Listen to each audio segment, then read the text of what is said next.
kebencian di hati adalah siksa yang terpelihara.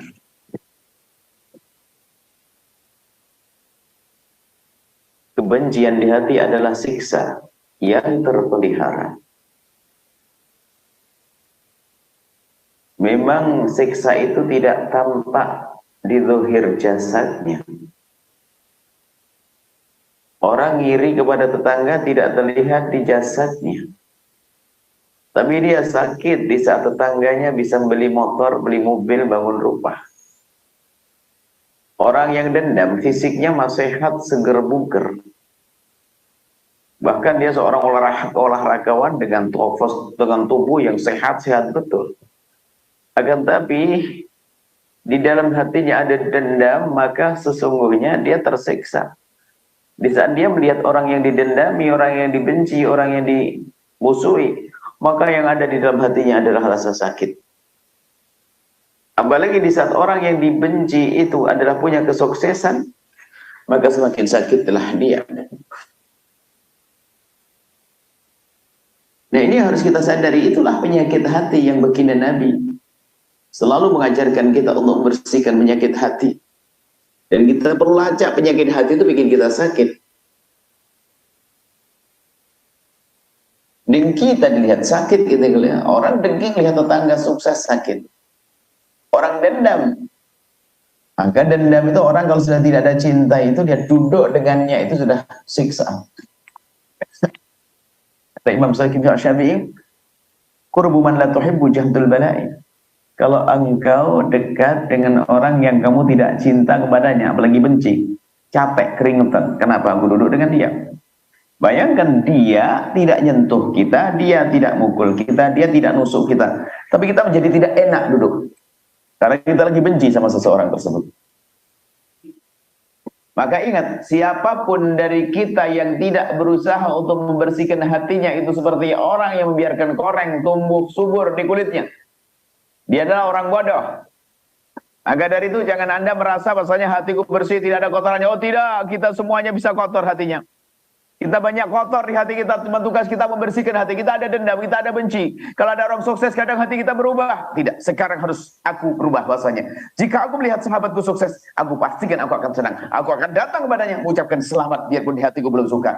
Aku harus berperan seperti orang yang sangat senang. Hingga aku menjadi terbiasa dan tidak pernah protes dengan karunia yang Allah berikan kepada orang lain. Nah, itu. Sebab orang hasud itu kan kurang ajar kepada Allah. Hasud kepada tetangganya yang kaya itu kan kurang ajar kepada Allah. Karena dia sesungguhnya seolah-olah berkata begini, ya Allah, engkau salah ngasih rezeki. Seharusnya bukan untuk dia, tapi untuk saya. Ini kan kurang ajar, menyalahkan Allah. Maka pending ini kurang ajar. Menentang Allah Subhanahu wa taala, kurang ajar dengan Allah. Tidak rela dengan apa yang Allah bagi, tidak rela apa yang Allah berlakukan kepada hamba-hambanya. Nah, ini yang harus kita pahami, bahwa di dalam kita membersihkan hati ada ilmu yang namanya ilmu tasawuf, satu demi satu. Yang jelas siapapun dari kita harus punya waktu untuk mengetahui kekurangan dirinya, khususnya semacam penyakit hati ini. Ini perlu renungan panjang, nggak boleh. Itu kalau ilmu teori mah gampang. Wah, mendendam, benci adalah jelek. Bahkan mungkin di saat kita mendengar cerita tentang bagaimana seorang yang dengan dendamnya, kemudian dia tersiksa, kita bisa paham, bisa nerima. Dan kita pun tidak ingin tertimpa semacam itu. Cuman kadang dalam kenyataannya kita nggak peduli dengan itu semuanya. Kadang kita biarkan dendam tumbuh di hati kita. Benci tumbuh di hati kita. Ngiri tumbuh di hati kita, naudzubillah. Maka orang itu akan tersiksa sepanjang hidupnya. Ingat bahwasanya kebencian di dalam hati adalah siksa yang terpelihara. Kalau kita biarkan, kita menjadi bodoh. Lalu bagaimana upaya kita untuk menghilangkan benci tersebut? Untuk menghilangkan benci secara khusus, agar berubah menjadi cinta. Pertama adalah beri kebaikan. Pastikan, paksakan diri Anda untuk memberi kebaikan orang yang kita benci. Kita pastikan. Kita mendoakan. Doa dulu deh. Maka ini juga mengajarkan akhlak yang mulia. Sudahlah, kalau ada orang jahil jahat kepada kita, jangan doain dengan doa yang jelek, doain dengan doa yang baik saja deh.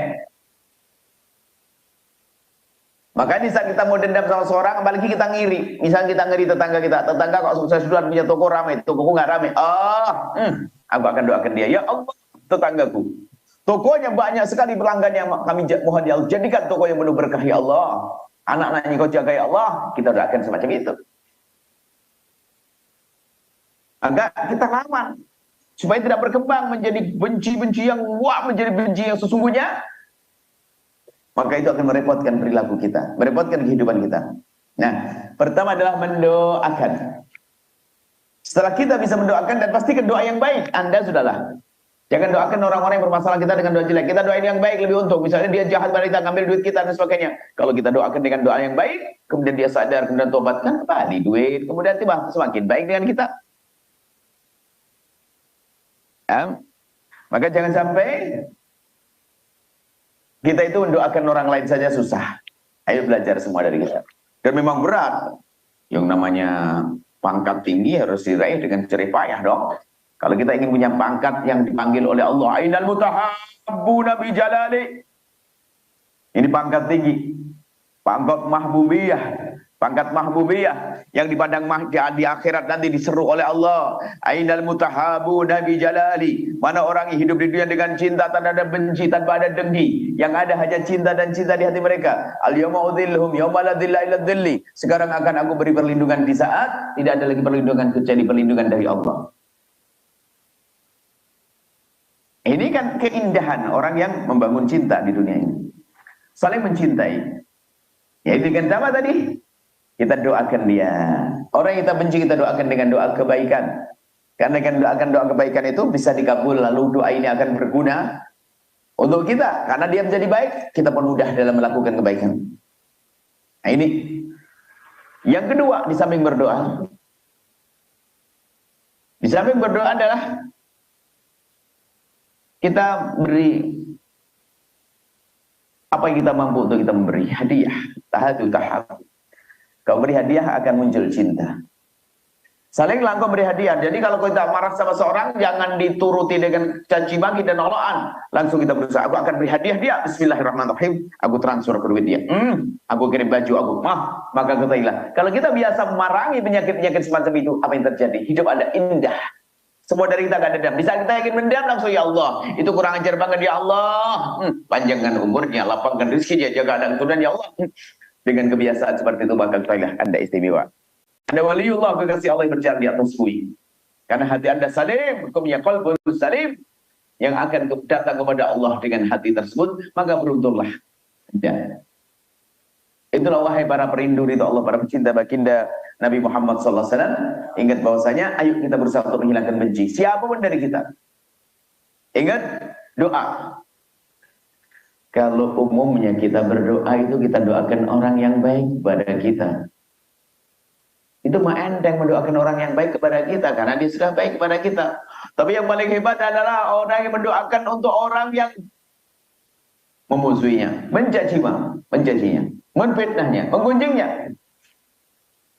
Nah ini kalau kita bisa mendoakan kebaikan dengan mereka, wah, pintu langit dibuka, pengkabulan doa. Kemudian setelah itu apa? Begitu mudahnya.